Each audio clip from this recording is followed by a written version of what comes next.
अस्सलामु अलैकुम आज बनाओ शोबुन तो लोबुन मजेदार भिंडी चटनी यथ भिंडी चटनी मज करो क्या खास चीज इस्तेमाल यम सह मजेदार गि तह यह जरूर पसंद इंशाल्लाह पक्यू करो शुरू मे बाजार ओनमुत ये भिंडी 1 किलो यह थो बह छलित छुकित गोनथ ये भिंडी रन गोनथ गि छलन तो छलित गि गोनथ खुशक कर तो खुशक कर पते अत नुक नुक पीस कर मे कर्मित ये बानस मज तो ये मज त्रा बह नील मर्चवांगन चटित नुक नुक कर लागो वन भिंडी चटनी बनावन तो अमे बापत थो मे गैसस पे यह कड़ाई मज त्रा बह फल तेल इतन बह फल तेल 2 क्रेंड इस्तेमाल करान तो तेल गरम गसन पते त्रा बह ये मज भिंडी तो बेय नील मर्चवांगन तो अथी त्रा बह यह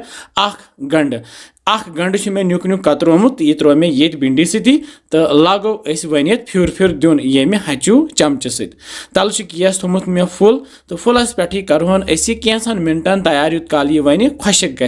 खुशक गसनस सती गि लाइट ब्राउन वन तो तल थो गैस लोत तो लथि पे करो कैंसन सेकंडन वन बे तैयार तो ये त्रा बह ये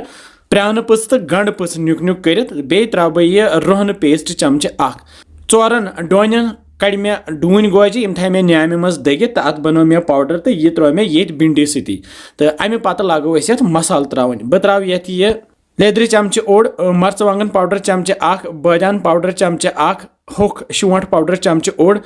सफेद आसर बेल 1 चमचे दान वल बेल 1 चमचे बे त्रा बह सब्ज ٲlہٕ 2 यह सोरी मसाल ये मज त्रित त्रा बह ये नून चमचे 1 ऊड़ नून कूता तुम खेवान तमे हिसाब त्रो तुम तो रलावो सोरी मसाल ये भिंडी सत तल गैस लोत तो लथि पे करहन कैंसन मिनटन तैयार यह सोरी मसाल गि भिंडी सत पूर पे रलन वो यह गई वह वजज वजज भिंडी ये त्रो आब कहें तिक भिंडी चटनी बनावान तथ मन आब इस्तेमाल करने क्या भिंडी चटनी वन तैयार तो गैस करो बंद तो यह वालोन बोन तो निमो बान शीशु लकुट हिव तो अथ मज फिरो सारी भिंडी चटनी वो कि जबरदस्त भिंडी चटनी गई तैयार तो यह फहलावन सरसी ये बानस मज तो वन यह सजावन तो सजावन बापत मे कौल मज यह सब्ज दान वल पत्र क्या बे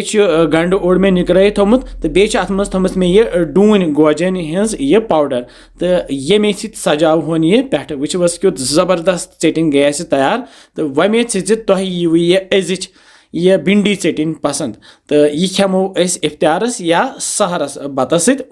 मज़े या अगर तुम चोट छो पसंद चोट सत हेकू तुम यह खेत इंशाल्लाह समखो बे जल्दी बे कैसन मजेदार रेसिपियन सत तुम थो पन ख्याल बिहु रबस हवाल अस्सलामु अलैकुम।